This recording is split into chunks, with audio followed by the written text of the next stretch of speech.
Safe like repair.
Hello and welcome back to All Access with the Profs. I am your host, Jordan Weisinger.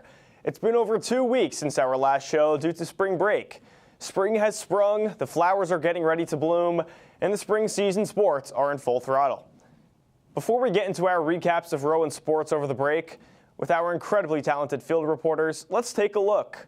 The calendar segment with Jacob Michaud, where he'll go over the Rowan athletics schedule, our weekly debate hosted by Logan Stewart, Doc's analysis with Aiden Doherty, Gerasimos Gervasiliou's interactive segment, and Owen Caldwell with sports news. Now that you are all caught up to speed, let's start things off in the pool. It's been a long time since we last discussed Rowan swim on this show. The last meet for both the men and the women were the NJAC Championships back on February 16th, where both teams saw top 5 finishes. The women's team finished 3rd of 10 teams, and the men's team finished 4th of 9. Over the break, both teams went on down to Greensboro, North Carolina for the NCAA D3 Championships, marking the end of their seasons for the 2024-2025 season. Let's see how the men's and women's teams performed at Nationals. Let's send it to Dylan Corsi for more. Thanks, Jordan. I'm Dylan Corsi, and from Wednesday to Saturday, the men's and women's swim teams competed in the NCAA Division III Championship in Greensboro, North Carolina. On Wednesday, the championships kicked off with the men's 500 freestyle preliminaries, where Tobias Campbell placed 25th. To follow that, Alex Verlin finished 37th in the 200 IM preliminaries. On Thursday, standout swimmer Ella Pennington finished 9th in the consolation finals of the 100 butterfly, earning second-team All-American after clocking in at 55.3 seconds in the preliminaries. This marks the 3rd consecutive year that Pennington has earned All-American recognition, and she did it again on Friday, securing her 2nd All-American honor, finishing 7th in the 100 backstroke with a time of 55.49 seconds after posting a 54.54 in the preliminaries. Also on Friday, Jack Watson earned All-American honors as well, placing 8th in the 100 backstroke with a time of 48.91 seconds. Alex Verlin claimed his first All-American recognition as a second-team selection in the 200 butterfly, finishing 10th.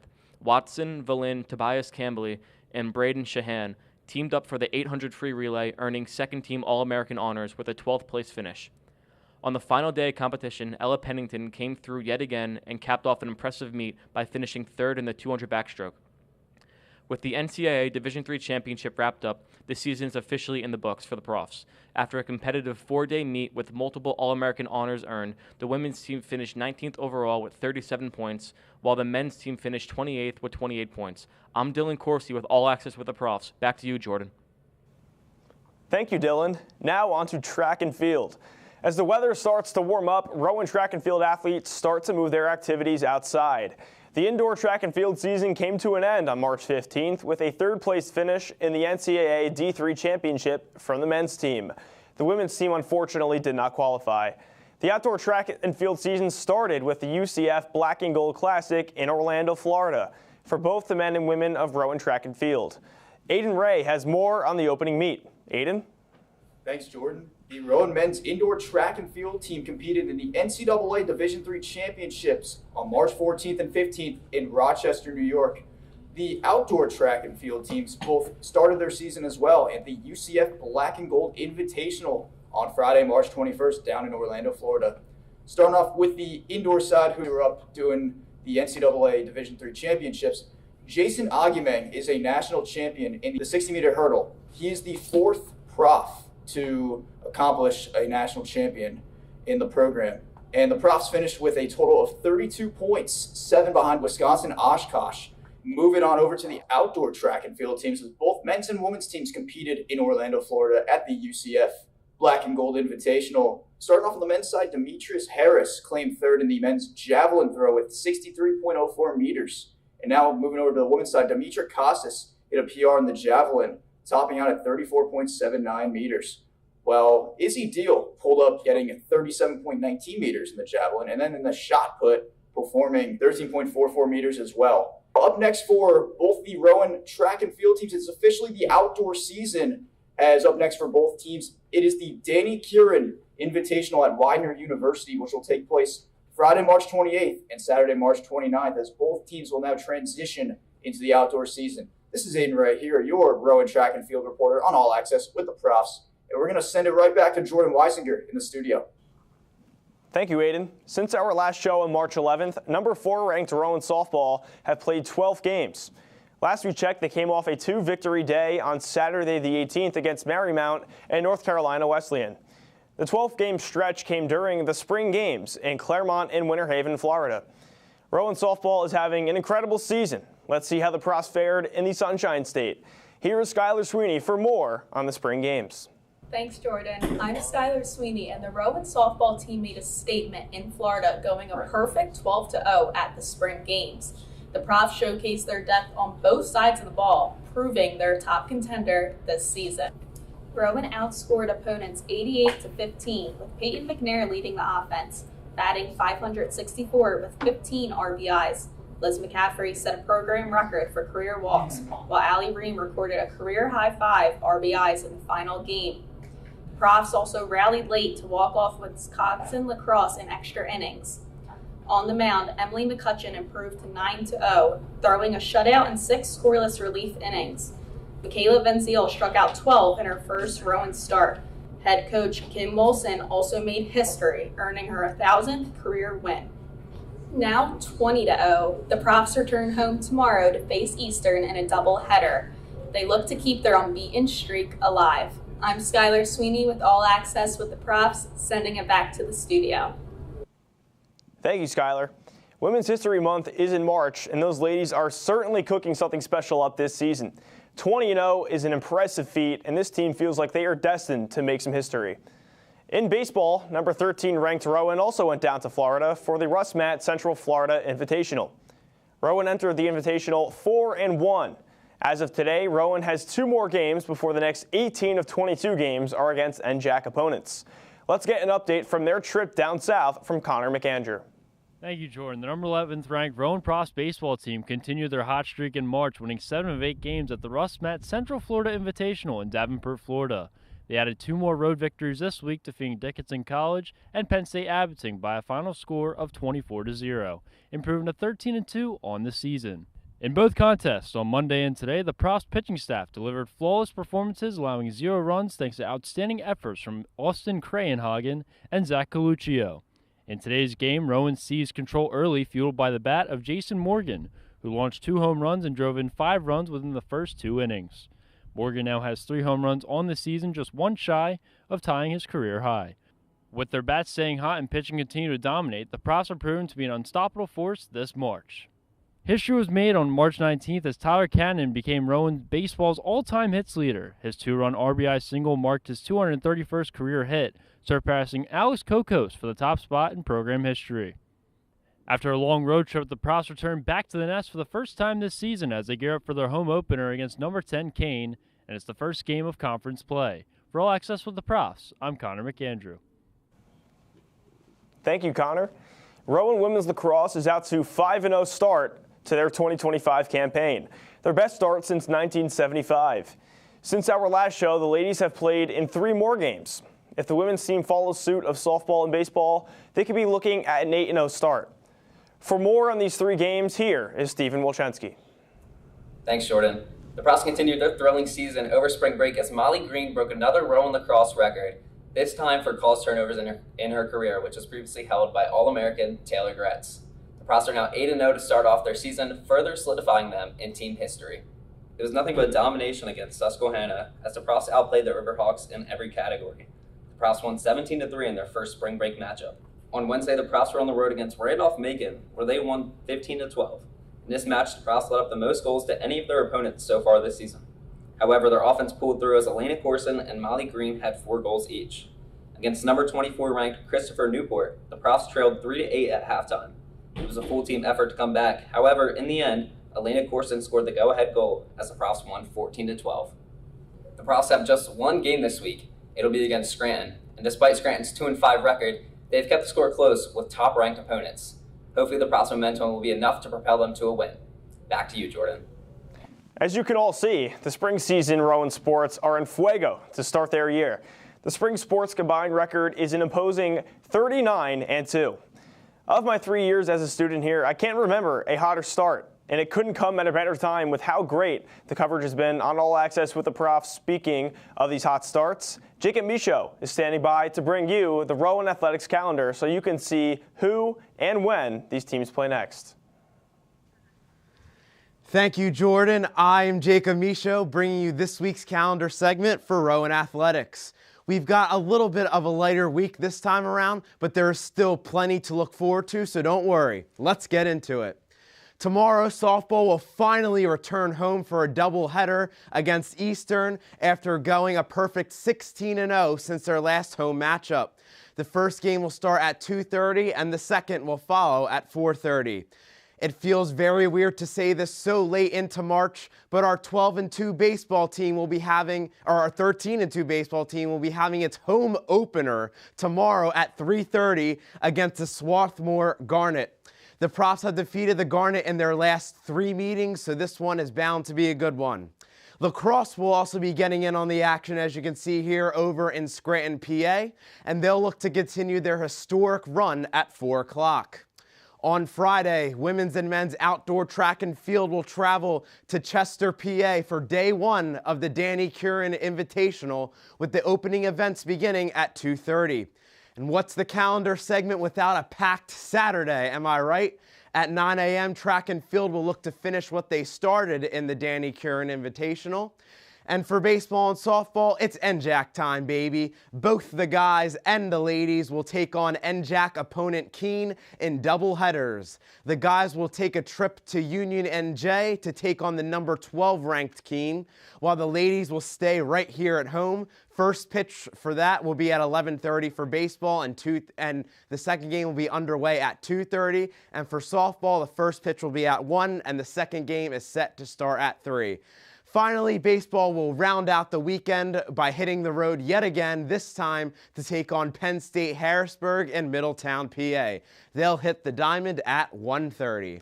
And of course, it's time for the coveted game of the week. This week, give me lacrosse on the road against Scranton. The Profs are already off to a historic 8-0 start, but who says the history has to stop there? This is definitely the matchup to watch this week, as the Profs suffered a heartbreaking 12-11 defeat at home against the Royals in their previous meeting just a season ago. Will the Royals keep the crown, or will the Profs swoop in and continue adding to the history books? It's a matchup you won't want to miss. And with that, the calendar segment has come to a close for the month of March. I look forward to seeing you all again next week as we flip the calendar over to April. But for now, let's keep things rolling with Logan Stewart and the debate team. Take it away, guys. Thank you, Jacob. What's going on, everyone? Welcome to the debate segment. I'm Logan Stewart alongside Jake Clark, Shane Alexa, Leah West, and Micaiah Tinklenberg. And guys, what a start to baseball and softball this year. They have a combined record of 31 wins and 2 losses to start the year, as baseball is ranked number 13 and softball is ranked number 4. Both teams are led by 2 great veteran head coaches in Kim Wilson and Mike Dixon. So guys, which coach is more impactful to their team? Well, Logan, I just want to start off by saying that both these coaches are absolutely fantastic at what they do, and they've been doing it for a very long time. But I think the easy answer and the right answer is Kim Wilson. I mean, somebody that's been doing it for now 29 years. It's almost 3 decades, and she's the first female head coach in Division III history to surpass 1,000 wins. She's fantastic. She's a record breaker. Leo liked to talk about record breakers the last time we were on this show, and Kim Wilson's a record breaker. Yeah, for me, it's Mike Dixon, because his voice in the locker room is undeniable. He's entering his 11th season as head coach, 2 NJAC championships, and he led Rowan to 7 straight NCAA regional appearances. But what stands out to me, Leo, is his adversity in the locker room. As a team, they struggled in 2017, and what did they do? They came back and won the championship in 2018. Yeah, Mike Dixon knows exactly how to bounce back. But Jacob, I don't think spring break did you any favors, because you came back here and brought that take that I just don't really agree with that much. The Rowan alum himself, Mike Dixon, in his 11th season with Rowan, has a higher win percentage than Kim Wilson. And then in his time as an overall coach, he has a higher win percentage as Kim Wilson throughout their career as well when he was coaching at RCSJ. So overall, I think Mike Dixon has been more impactful to the baseball team. When talking about win percentage, I think it's very important to remember that when you have played significantly more games, it is a lot harder to have that higher win percentage. 1,000 games, 1,000 wins. Are we forgetting about that here? The win percentage means absolutely nothing when you have 4 straight seasons of NJAC top honors. If we're talking about impact alone, Kim Wilson has proven year after year that she knows how to build a winning mentality within her team. And it's not just year by year, it is throughout her entire run with Rowan. And to Micaiah's point right there, 1998 was Kim Wilson's first NJAC championship. I just want to make a point to really set home how long that's been going on. In 1998, my mom was a senior in high school. Shout out Melissa Clark if you are. So I just want to point that out, that Kim Wilson has been doing this for such a long time, over 1,000 wins, and it's not like you can say, oh, she got off to a slow start.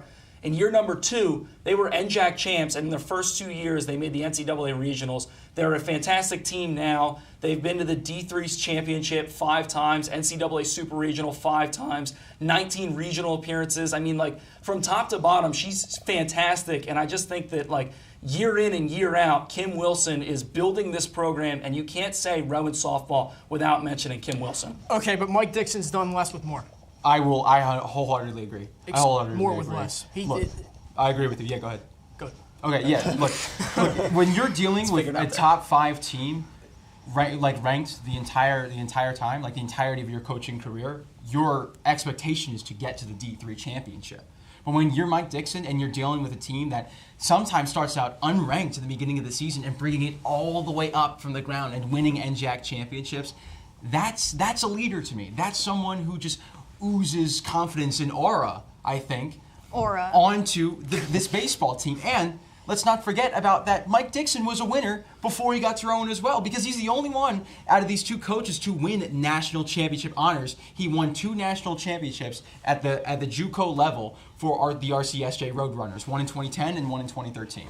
Leo, April Fool's is next week, so you can stop being a clown here today and just wait for next week. But what I really want to point out is Mike Dixon, Rowan alum, decided to leave back in 2004 after being an assistant that won in 2002 and 2003. Kim Wilson has built this program from the ground up. And I want to mention that Juan Renaro, who was the head coach before Mike Dixon, was here. And in his last 2 years, he built Rowan up to back-to-back NJAC championships in 2013 and 2014. So really, I think the question is, Mike Dixon came back to a program that was already hot in 2015 after 2 back-to-back NJAC championships. Kim Wilson has been with the Rowan softball team for the highs and the lows, and the team has seen very high highs. You mentioned when the expectations are high. Kim Wilson lives up to the hype every single year. Fantastic coach, and again, I can't stress it enough. The first female D3 coach to get 1,000 wins, record-setting. She's fantastic and makes an impact day in and day out on the softball diamond. I agree, and if you want to talk about aura, like you said, she has 9 athletic conference titles. She also is one of the winningest all-time coaches in Division III softball all around. She is ranked 6th in all-time victories, 13th in winning percentages among active Division III coaches. So I don't think you could have better aura than that. Yeah, but I would like to circle back to my point I made earlier, how we said that Mike Dixon has a higher winning percentage than Kim Wilson. That means nothing when you play more games. Well, I mean, you said the stats. You said the stats, and I'm just clapping back with my stats. Clapping back, okay. 5 of his former players have gone on to play professionally. His relationship with his players is that good, and maybe the team hasn't done as well recently, but his relationship with his players has put him in that top coaching tier. He's a cultivator. Both the teams have had success recently. I mean, the men's team has gone to 7 straight NCAA regional appearances, and the women's team last year are going to the D3 finals. But, I mean, again, when you mention the expectations, you expect Rowan women's softball to be a top 5 team to compete for the NJAC year in and year out. With Rowan baseball, it's ups and downs. With Kim Wilson, it's consistent. There's a standard, and she meets the standard time and time again. Well, I think when Mike Dixon has as much time as Kim Wilson, I think this will be a different conversation. But for now, I still think that Mike Dixon has the potential to surpass Kim Wilson all time. And you're talking about potential. We're talking about right now. And Kim Wilson is already worlds above Mike Dixon. Again, don't get me wrong. Mike Dixon, fantastic head coach, has a great baseball program, and the fact that we even have to have this conversation is fantastic because they're both awesome coaches. But when you look at who makes more of an impact, and maybe you could argue because Kim Wilson's been doing it longer, but I think that right now, when you look at it, Kim Wilson makes much more of an impact day in and day out than Mike Dixon does for the baseball team. His ability to overcome adversity is what makes him that top of a coach. Yeah. Kim Wilson has been doing that for over 2 decades. Almost 3 now. Almost 3. Almost 3 decades. If we're talking about impact, Again, we are talking about here and 1997, they now. get a regional appearance in her first year here. 1998, they're NJAC champs. She's done it at every stage of her career. She's done it back then. She did it in the middle. She's doing it right now, and I bet you she'll continue to do it even after this. Do you know how hard it is to struggle? I say struggle in 2017 and go back in 2018 and win the NJAC. That's extremely difficult, Leo. It's just Do you know how difficult it is to have a winning team I understand. for over I two understand decades? that. Look, I think the only thing that matters, like I hate to be a Michael Jordan fanboy here, but use that same logic here, rings are what matters. Exactly. Mike Dixon has 2 championship rings. Kim Wilson does not. And I think that kind of speaks to the winning culture that those championship rings aren't at Rowan. I just want to point that out. True. I will admit, yes, he's a Hall of Famer at RCSJ, fantastic coach, built the program. They had 43 wins that year. But Kim Wilson, and again, you talk about adversity. How much adversity and how much time does it take to build a program that year in and year out is expected to compete and be the title frontrunners? How hard is it to have the title on your back and the target on your back year in and year out, knowing that every team is going to bring their A game against you? Kim Wilson takes that target and takes it like a champ because she is who she is. Over 1,000 wins, one of the best to ever do it. Mike Dixon simply just is not there yet. He's just not there yet. I think this segment, I think this topic will be settled at the end of the season this year, depending on what happens with playoffs. But anyways, that's going to do it for us on the debate segment this week. We are going to send it over to Aiden Doherty, who's coming out of his darkness retreat from spring break, and he's going to analyze Elena Corson's big performance for girls lacrosse last week. Take it away, Doc. Thanks, Logan. I'm Aiden Doherty. You're back with Doc's analysis. And Rowan has some good coaches, including Rowan women's lacrosse head coach Lindsay Delaney, as the Profs are 8-0 to start her 18th season. Today we're going to dive into the performance of attacker junior Elena Corson and her performance at home against Susquehanna. Let's dive into it. Early in the game, we are going to see Elena Corson at the top get possession. Rowan does a phenomenal job after she gets possession, cutting across the field to create space. Elena Corson in isolation on the blow-by and puts it away to give the Profs a 2-0 early lead and her first goal of the day. Now we advance to the next one. Rowan has a 5-1 lead in the beginning stages of the second period. But look at this defense from Corson. She forces a pass back to the goalie, and that's not where you want the ball to end up as it results in a turnover. Corson has all this space out in front of her and green grass all in front of her. She gets possession, turns on the Jets with daylight, and has elite ball control between defenders, and she lulls the goalie to sleep for a great finish. 6-1 Rowan. We jump later in the second period. It's a similar story to the first goal. Corson has it in isolation at the top. Great constant cuts from Rowan offense to not help the defenders engage on the drive, and there she goes again with an excellent put away. 3 goals in the first half, extending the lead to 8-1. Now we advance all the way to the fourth quarter. Rowan a commanding lead, but Corson is not done just yet. This time she is off the ball, and look at this backdoor cut. She shimmies, she shakes, and then she also gets a goal. You can give her 4 goals on the afternoon. This is an excellent pass from Trish Gillen. Let's look at this replay from another angle. A catch in traffic and a finish with defenders in her face, but she climbs the ladder for a fantastic finish. And the Profs are all but over with this game. But we still have one more play. Just a few minutes later, Corson is off the ball once again. As she will flash in the middle. Look at this finish. Torques her body, snatches the final goal for Rowan in the victory. And let's look.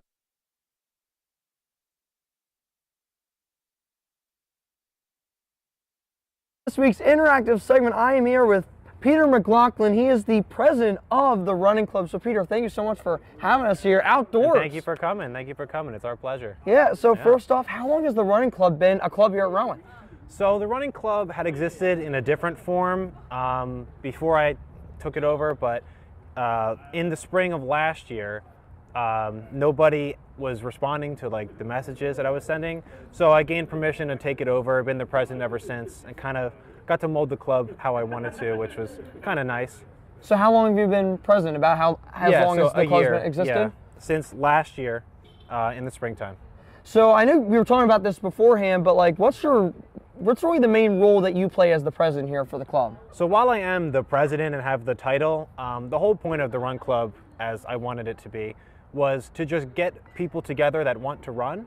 I'm not a coach. This is not practice. Instead, we hold what are called group runs, where everybody meets in the same time, same place with their own goals in mind. You can find a buddy with a similar goal if you wish. You can go solo if you want, and all that's good. and we start at the same time, go the same route, but it's dependent on what the individual wants to do, and then that's how it goes.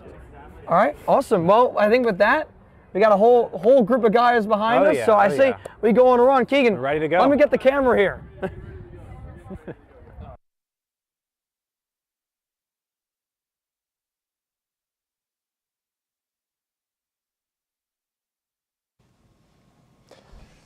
Now I'm going to send it to Owen Caldwell for his weekly update with professional sports. Owen? Hey everyone, it's me, Owen Caldwell, back for yet another week of the weekly sports update here on All Access with the Profs. After spring break last week, we have a couple of things to get to on tonight's segment, so let's get right into it.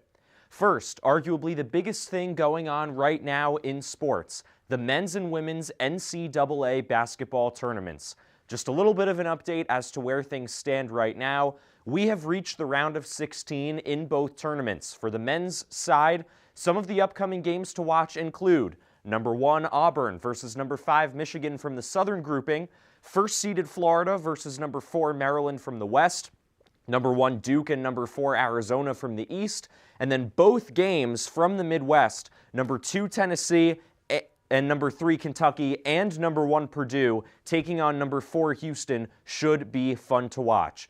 The round of 16 will begin on Thursday on the men's side, followed by the round of 8 2 days later. And then for the women's tournament, the teams in the round of 16 have also been announced. Some of the games to watch include number 3 LSU versus number 2 NC State from the Spokane Region 1 grouping, and number 3 Oklahoma and number 2 UConn from the Spokane Region 4, number 3 North Carolina and number 2 Duke from Birmingham Region 2, and then number 1 Texas and number 5 Tennessee from Birmingham Region 3, with both of those teams coming off blowout wins in their previous games.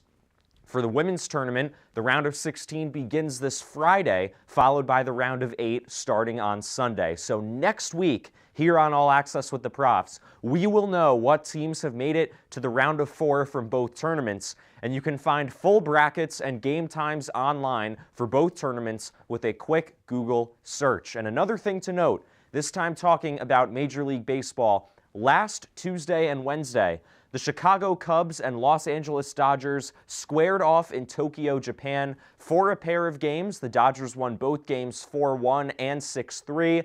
These games count for regular season record, so LA is currently 2-0 while the Cubs sit at 0-2. And we are just about ready to start the real thing. The MLB regular season begins this Thursday with the first game getting underway at 3:05 p.m. It's the Milwaukee Brewers against the New York Yankees from Yankee Stadium in the Boogie Down Bronx. And I know our host Jordan, a big Yankee fan, will be heavily tuned into that game. Listen, it's one of the best times of the sports calendar right now, so make sure everyone you enjoy it. Once again, I am Owen Caldwell, sending it back to Jordan to round things out.